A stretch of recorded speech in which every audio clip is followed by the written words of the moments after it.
A child can perform additional manual activities using such equipment, meaning that the child learns their own motor skills a bit better with such devices. And I will give you a simple example. Without a playground on the ground, I don't know if you know why a baby, when sitting, keeps throwing their hands. It seems as if it doesn't control its body, constantly moving. This is a deliberate action, namely the brain tests attention, how much energy it needs to put into the limb, given the mass of the limb and the muscle mass in the limb, for the child to grasp the object well. What I do, if it's like with the problem, is that we would tie the child's hands with a silk ribbon. It doesn't harm them, but it looks like an Egyptian mummy. And then when I untie it, the child has trouble adjusting their grip strength to the object. So they either grip too weakly and it falls out, or it will crush it. So I would say that the playground also serves the function that the child practices their motor skills better, as they test themselves on various equipment, on the balance beam, on the entrance. This is a certain form of extension of their body, provided that they do it with high frequency, meaning they cannot just be a guest there, but must be a regular visitor.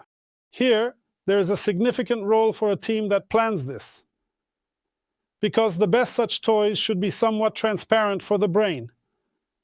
It's a bit like with glasses. When do we realize during a lecture that we have glasses? When those glasses are poorly fitted.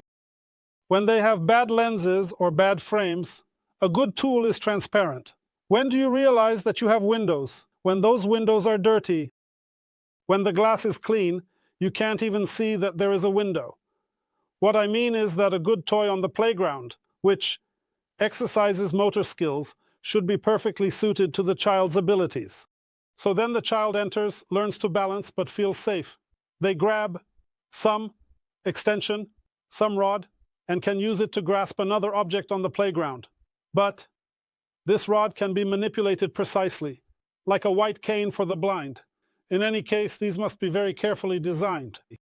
These products are made, yours are, right? So it is like this. If a child has to think for a moment about how to use it, it means that it is. That means for a moment, yes, but once they are using it, it should not simply be difficult, right? I somewhat say that when students, especially female students, come to the exam, they should come in sweatpants and worn-out slippers. Because if Kasia comes to the exam in new high heels, her mind will probably focus on the rubbing shoes instead of the answer.